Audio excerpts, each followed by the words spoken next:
दोनों से जानना चाहूँगा, ट्रेलर को रिस्पॉन्स बहुत अच्छा मिल रहा है, और फिर जब आमिर खान जैसी शख्सियत आके कहती है, you know I have done his bite post that screening it happened at Sunny Super Sound, correct, is that कि यार कहीं से भी ग्रिप टूटती नहीं है जी और इतना एंगेजिंग होता है, ये कितनी हौसला अफजाई होती है somebody like Aamir Khan appreciating your work? जी, बहुत बड़ी बात होती है क्योंकि मैं आमिर को बहुत सालों से जानता हूँ और मुझे पता है कि अगर उसको कुछ अच्छा ना लगे तो he will be the first one to tell you कि ये अच्छा नहीं बना है। और ना सिर्फ आमिर, आशुतोष गोवारिकर भी थे, वो भी बहुत ऑनेस्ट हैं। अगर उनको भी अच्छा नहीं लगता तो वो कहते कि देखो अच्छी नहीं बनी है। लेकिन दोनों को बहुत पसंद आई पिक्चर, दोनों को हमारा काम बहुत पसंद आया, जो हमारे लिए बहुत बड़ी बात है। और जैसा आमिर ने कहा कि ग्रिप नहीं टूटती पिक्चर की, एक्चुअली जब अमीन मुझे कहानी सुनाने आए थे तो एकदम ऐसा ही हुआ था मेरे साथ भी, क्योंकि मैं आपको एज एन ऑडियंस जब आप एक कहानी सुन रहे होते हैं आपको लगता है कि मुझे पता है अब क्या होने वाला है, आपको लगता है कि आप फिल्म मेकर के आगे हैं, लेकिन ही रियली सरप्राइज मी और एंडिंग तो रियली सरप्राइज मी। तो मुझे 1 मिनट से कम लगा था ये कहने के लिए कि मैं पिक्चर का हिस्सा बनना चाहता हूँ, क्योंकि वो स्क्रिप्ट ही इतनी ग्रिपिंग थी। और मुझे लगता है कि फिल्म मेकर की तारीफ़ है कि जो एक अच्छी स्क्रिप्ट लेकर उन्होंने अच्छी पिक्चर बनाई है, और ये तारीफ़ अगर आमिर से आए और आशुतोष गोवारिकर से आए तो हमारे लिए बहुत बड़ी बात है। तो हम साथ में ही फिल्म देखे थे और फिल्म ख़त्म होने पर आई रिमेंबर आमिर सर मेरे पास आकर बोला भी कि that was amazing, I am really impressed, did you do any training abroad और समथिंग।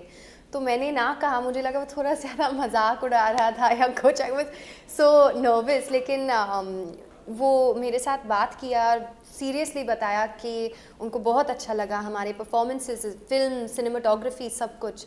और इससे ज़्यादा I mean we couldn't ask for more. I mean Aamir Khan sir said he liked it, that means he liked it. Casting plays a very important part in every film, you know. Now, what apart from this की बहुत gripping लगी, what was your first reaction when Amin asked you to be on board, apart from the storyline, and what took you so long? Actually Amin मेरे दोस्त हैं और मैं उनको बहुत सालों से जानता हूँ, और रंग दे बसंती के दौरान मिला था। और मुझे एक्चुअली थोड़ी फिक्र हो रही थी जब उन्होंने कहा कि मैं कुछ कहानी सुनाना चाहता हूँ आपको, क्योंकि अक्सर ऐसा होता है कि अगर आप अपने कोई आपके दोस्त हो, जान पहचान का हो, और आपको कहानी अच्छी नहीं लगे तो आपको लगता है यार मैं अब इसको बोलूँगा क्या, कैसे बोलूँगा कि यार मैं ये नहीं करना चाहता। फॉर्चुनेटली वो नहीं हुआ क्योंकि मुझे कहानी इतनी अच्छी लगी। मैं तो एक्चुअली एक्सक्यूज़ेस सोच रहा था कि जब अम्मी ने कहा कि मैं मिलना चाहता हूँ आपसे, मैं सोच रहा था यार अब नहीं अच्छी लगी तो क्या कहूँगा कि डेट्स नहीं हैं, कि यार बिज़ी हूँ, या इस तरह की पिक्चर नहीं करना चाहता, क्या कहूँगा। लेकिन मुझे स्क्रिप्ट बहुत ही अच्छी लगी और मुझे लगा कि मुझे इसका हिस्सा बनना चाहिए। एक्चुअली मुझे पहले नरेशन मिला था, तो नरेशन में मैं सुन सुन के सोच रही थी कि हु इज़ द मर्डरर, और आई थिंक अंत तक ही मुझे पता ही नहीं चला। जब अमीन ने बोला कि this is the character, this is the murderer, I was so shocked because it didn't even come to me. और फाइनली स्क्रिप्ट पढ़ने का मौका भी मिला, and till the end page the way he is written it, you just can't figure it out. तो मुझे वो चीज़ बहुत अच्छा लगा, because when I watch a thriller in a theatre या टीवी पे, और I am reading a book, if I find out कि हाँ ये किरदार है या this one is the murderer, then I lose interest, but this film will make you guess till the end. Kunal, आपसे जानना चाहूँगा, मुझे कहीं जिस तरह से जो भी ट्रेलर में समझ में आता है, शुरुआत होती है हर शख्स के अंदर एक बुरा आदमी, एक अच्छा आदमी होता है, बहुत बहुत इंप्रेसिव लगता है वो वन लाइनर ही बहुत इंपॉर्टेंट लगता है। क्या और एक फील आती है कि ये अंधाधुन, जॉनी गद्दार, एक 40 की लास्ट लोकल, उस तर्ज पे फिल्म नजर आती है। What's your take on that? I don't know, तो किसी और पिक्चर से तुलना करना तो मुश्किल है, वो तो ऑडियंस ही बताएगी कि कितनी अच्छी है कितनी ख़राब है। लेकिन ये मुझे लगता है कि पिक्चर का बेसिस था कि यू नो हम सब के अंदर दो शख्स होते हैं, एक को हम दुनिया को दिखाते रहते हैं, हम कहते हैं कि ये हम हैं, और एक्चुअली हमारे अंदर एक और इंसान होता है जो इतना अच्छा नहीं होता, या अच्छा बुरा तो कहना गलत होगा, लेकिन ऐसा इंसान होता है जो हम उसे छुपा कर रखते हैं क्योंकि हमको लगता है कि सोसाइटी इसको एक्सेप्ट नहीं करेगी या ये लोगों को पसंद नहीं आएगा, तो इसको मैं छुपा के ही रखता हूँ। तो मुझे लगता है हम सब के अंदर ऐसे दो शख्स होते हैं और इसी को एक्सप्लोर करने की कोशिश की गई है इस पिक्चर में। नहीं, ये इसके कैरेक्टर के साथ है। मेरा कैरेक्टर तो एक जिंदा दिल लड़की है, हर नेम इज़ सुहाना। ज़िंदगी है, एक एडवेंचर है उनके लिए। She is happy, she is had a dark past, मतलब एक दुखी कहानी से आती है, but otherwise she is very happy, very bubbly. I think एक शख्स है उनके अंदर and that's it. What is the most challenging part while working on this, Kunal? Yeah, what's the most challenging part, I think, as actors and as a filmmaker is that एक बहुत fine line होती है, क्योंकि आप audience को एक journey पर लेकर जा रहे हैं, उनको ऑडियंस और फिल्म मेकर के बीच में एक कैट एंड माउस गेम चलता रहता है, क्योंकि फिल्म मेकर कहता है कि देखो मैं तो आपके आगे हूँ, आप गैस कर सकते हैं तो गैस कर लीजिए। ऑडियंस को लगता है नहीं, अब मैं आगे निकल चुका हूँ फिल्म मेकर के और मैंने गैस कर लिया कि क्या होने वाला है, तो वो एक कैट एंड माउस गेम चलती रहती है और उसमें एक बहुत फाइन लाइन होती है, क्योंकि आप कुछ ऐसी चीज़ें डाल रहे हैं जिसकी वजह से ऑडियंस गैस भी कर सकती है, लेकिन आप कोशिश कर रहे हैं कि वो ना भी गैस करें, तो वो मुझे लगता है कि किसी भी थ्रिलर में बहुत मज़ेदार चीज़ होती है। तो वो बैलेंस बनाए रखना फिल्म मेकर के लिए, एक्टर्स के लिए, सबके लिए बहुत ज़रूरी होता है। ऑन वेरी पॉजिटिव नोट, क्या आप मानते हैं अभी बहुत कुछ निकलना बाकी है आपके अंदर से एज एन एक्टर जो अब तक निकला नहीं है? हाँ, मैं तो मानता हूँ कि मेरी अभी शुरुआत हुई है एक्टर के तौर पर। मुझे लगता है कि अभी जाकर मैं अपने आप को डिस्कवर कर पाया हूँ एक्टर के तौर पर, और मुझे लगता है कि अब जो काम करूँगा वो पहले से बहुत बेहतर होगा। तो मुझे तो लगता है मेरी जर्नी की शुरुआत हुई है। लकीली हम एक ऐसे समय में काम कर रहे हैं जहाँ पर बहुत अलग अलग किस्म का कंटेंट भी बन रहा है। 10 साल पहले जब मैंने शुरुआत की थी, मुझे लगता था कि यार ये पिक्चरों का हिस्सा नहीं बनना चाहता या ऐसी पिक्चर नहीं करना चाहता। अब OTT प्लेटफॉर्म्स हैं जिसके ऊपर बहुत एक्साइटिंग चीज़ें हो रही हैं, अलग अलग किस्म के कैरेक्टर्स एक्सप्लोर हो रहे हैं, अलग अलग किस्म का कंटेंट एक्सप्लोर हो रहा है। तो मुझे लगता है कि as a creative person this is a very exciting time. आपके लिए क्या चैलेंज रहा? आई थिंक शूटिंग के दौरान, बिकॉज ये एक थ्रिलर है, we had to find that balance between acting और ओवर एक्टिंग, और वो करना बहुत मुश्किल था मेरे लिए, because to be scared you can't go over the top, और अगर आप थोड़ा अंडर एक्टिंग भी करोगे तो लोगों को लगेगा कि यार ये फेक है।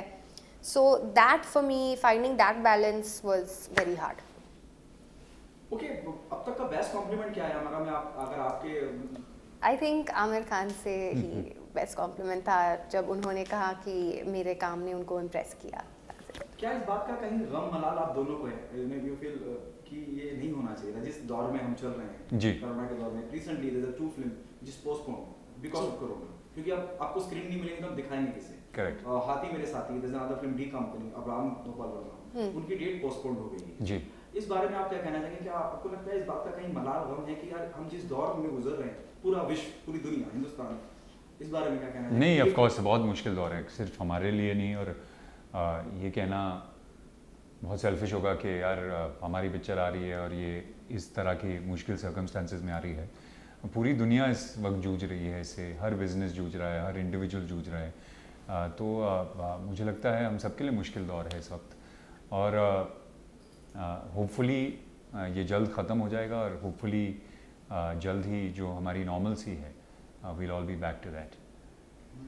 नहीं, I think we are all waiting for that only कि सब कुछ अभी नॉर्मल हो जा सकता है, और हम सब चाहते हैं कि सब लोग सुरक्षित रहें, लेकिन at the end of the day I mean ज़िंदगी तो जीना पड़ेगा, so we have to start going to the theatres at some time, but just be safe. वैसे तो सर ने सारे सवाल कर ही लिए हैं, बस इतना सा है कि अगेन मेरी तरफ से कॉन्ग्रेचुलेशन। थैंक यू जिस तरह से गाना आया एंड जिस तरह से उसके बाद ट्रेलर आया, तो आप लोग मानते हैं कि जो मार्केटिंग जो स्ट्रेटजी है वो पूरी तरह हो चुकी है एंड आप सब कुछ रेडी है? गाने को लोग I think T series has done everything यार, क्योंकि we got Amaal and Armaan Malik doing the next song, तो हम बहुत एक्साइटेड है हमारे टाइटल ट्रैक के लिए, एंड या I feel like the marketing is that, क्योंकि आमिर सर ने भी एक गाना किया हमारे लिए विद एली, जो that's got some crazy millions of views, so yeah I feel marketing wise they are doing the best they can. Yeah, I think everything that needs to be put out there is being put out there, and there's no, ऐसा नहीं है कि कोई कमी रह गई है marketing में। मुझे लगता है जिस तरह की मार्केटिंग होनी चाहिए थी वो हो रही है, और उसके लिए obviously as an actor you are very happy कि आपकी पिक्चर बाहर जा रही है, लोग इसके बारे में बात कर रहे हैं, ट्रेलर लोगों को पसंद आया है, गाने पसंद आए हैं, तो I think is great. Amin Haji is a better actor, writer, or director? I think he's a multi-talented. yeah, I think he's director, I think, for me. But you know, it's very difficult to tell because अगर उन्होंने अच्छी script नहीं लिखी होती तो फिर अच्छा बनाते क्या? तो वो थोड़ा मुश्किल है. डेफिनेटली एक्टर से अच्छे राइटर डायरेक्टर हैं वो. That is for sure. तो राइटर और डायरेक्टर के बीच में मुझे लगता है. बेचारे नो लगान में उनके पास डायलॉग्स भी नहीं थे, you know. Which is great क्योंकि वो इतना बात करते हैं और उनको आयरॉनिकली उनकी जो सबसे बड़ी पिक्चर है उसमें लोग डायरेक्टर ने कहा कि आपको बात करने की जरूरत ही बिल्कुल नहीं. No I think he is वो स्वदेश का भी लेखक था. So he for me is one of like I love his writing and direction wise भी बहुत अच्छे काम किए हैं पहले फिल्म के लिए. I mean he really handled everything और एक्चुअली बहुत मुश्किल था उनके लिए भी because he had a lot of hurdles to be fair. So yeah really good director, great writer and yeah. कितना मुश्किल होता है जब हम प्रमोशन की बात करते हैं अलग अलग लोगों से सेम बात करना. थैंकफुली आपने अलग अलग सवाल पूछे हैं तो ये नहीं कहूँगा कि नहीं. मुझे एक्चुअली मज़ा आ रहा है इस बार क्योंकि मैं भी हूँ साथ में. मायरा भी हैं साथ में और तंग करने के लिए मैं हूँ. और दूसरा हम लोग एक्चुअली ऐसी दुनिया में रहते हैं जहाँ पर हर चीज़ अब जूम कॉल पे होती है. तो इंटरव्यूज़ भी जूम कॉल पे होते हैं तो आपको किसी को मिलने का मौका ही नहीं मिलता. सबको मिलने का मौका मिल रहा है तो मुझे लगता है उसमें मुझे बहुत मज़ा आ रहा है. और इंटरव्यूज़ को भी हम पिजामाज में कर सकते हैं तो इस बार सामने आके ड्रेसअप तो भी करने का मौका मिला. So yeah it was fun. Kunal, I would like to ask you that you went under a major transformation for the character. Correct. So what would you like to share about it? That how difficult and challenging it was for you? वो was challenging क्योंकि transformation खाली एक sequence है जो खाली 1 minute का है उसके लिए किया था मैंने. लेकिन वो बहुत ज़रूरी सीक्वेंस है पिक्चर में और चैलेंजिंग इसलिए था क्योंकि हमारे पास ज़्यादा समय नहीं था. हमारे पास सिर्फ 6 हफ्ते थे और एक समय ऐसा आया था जब अमीन ने कहा था कि यार ये नहीं होगा तो इस सीन को किसी और तरीके से सोचते हैं. लेकिन मुझे लगा कि ये कैरेक्टर को फिज़िकली इंटिमिडेटिंग होना चाहिए उस सीन के लिए. तो वो 6 हफ्ते मैंने बहुत मुश्किल थे. डाइट में बहुत बड़ी चेंजेस करनी पड़ी, वर्कआउट करना पड़ा 4-4 घंटे दिन में.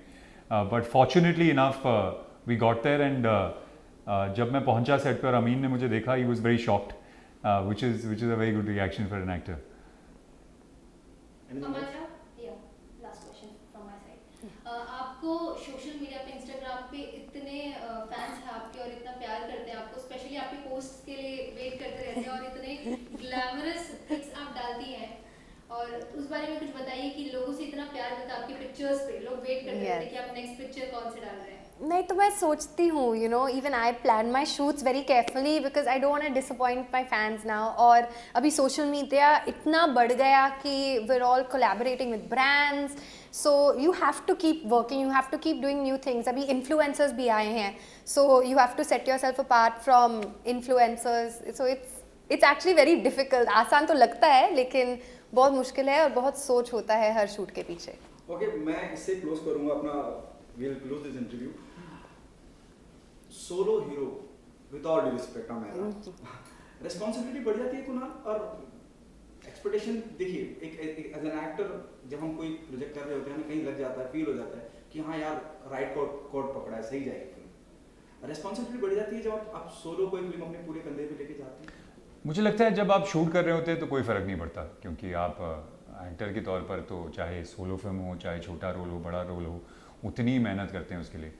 तो शूटिंग करते वक्त कोई फ़र्क नहीं पड़ता. लेकिन ऑब्वियसली मार्केटिंग के दौरान वो रिस्पॉन्सिबिलिटी आप फील करते हैं क्योंकि अगर आपके साथ कोई बहुत बड़ा स्टार हो तो मार्केटिंग और वो पिक्चर को रिलीज़ करने की रिस्पॉन्सिबिलिटी उनकी हो जाती है. जब आप अकेले हों तो obviously it's up to me and Amaira now to make sure that enough people know about this film and it's enough people come and watch this film.